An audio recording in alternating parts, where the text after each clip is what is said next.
എന്താ? ചേട്ടൻ ഇങ്ങോട്ട് ഇരിക്ക്. ചേട്ടൻ കണ്ണടച്ച് കൈനീട്ടിയിരുന്ന ഒരു സമ്മാനം തരാം. എന്ത് സമ്മാനം? കണ്ണടക്കി ചേട്ടാ. ശരി. ആ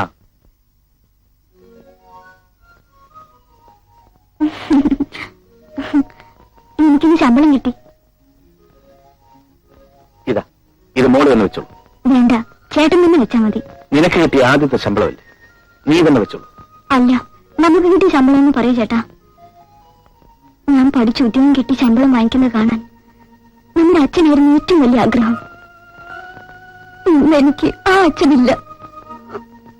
എന്റെ അച്ഛനും അമ്മയും ചേട്ടനും ചേച്ചിയല്ല, എന്റെയും ചേട്ടനല്ലേ. അല്ലാതെ മറ്റാരാണ് എനിക്കുള്ളത്? അനി, ചേട്ടാ,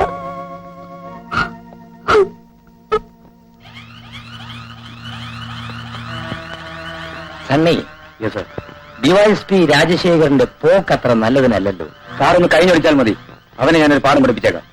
നീ ബുദ്ധിമാനാണെന്ന് എനിക്കറിയാം. ഇലയ്ക്കും മുള്ളിലും കേടുപറ്റാത്ത രീതിയിൽ ഞാനത് കൈകാര്യം ചെയ്തേക്കാം. Very good. ഞാനാണ് ഇതിന്റെ പിന്നിലുള്ളതെന്ന് ഒരിക്കലും അറിയില്ല സാർ. കാരണം ഉണ്ട ചോറിന് നന്ദി കാണിക്കുന്നവനാണ് ഈ സണ്ണി.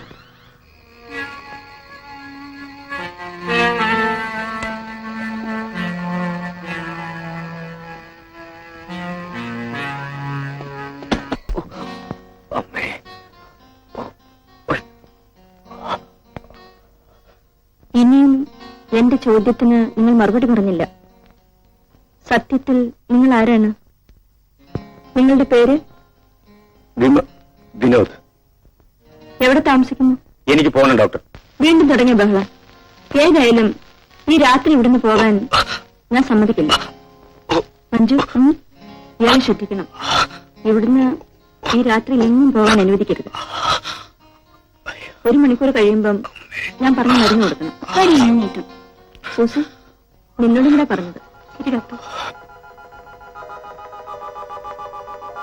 വിനോദിനെ കണ്ടിട്ട് എനിക്കങ്ങനെ തോന്നുന്നില്ല ഡാഡി. എന്തായാലും ഇതിന്റെ പിന്നിൽ ഏതോ വലിയ ഗ്യാങ് പ്രവർത്തിക്കുന്നുണ്ട്. അതുണ്ടോ? വിനോദ് വന്നില്ലായിരുന്നെങ്കിൽ അവരെന്നെ കൊണ്ടുപോകുമായിരുന്നു. ആട്ടെ, അതിലുള്ള ആരെയെങ്കിലും ഇനി കണ്ടാൽ നിനക്ക് തിരിച്ചറിയാം. മതി മതി, ഡാഡി മോളും കൂടെ തല പോയിന്നത്. നേരമെടുത്ത് ആശുപത്രി കിടക്കുന്നവന് ചോദ്യം ചെയ്ത് മനസ്സിലാക്കാവുന്നേ ഉള്ളൂ. ഒരു മോളെ, നമ്മൾ വിചാരിച്ചവരല്ലോ.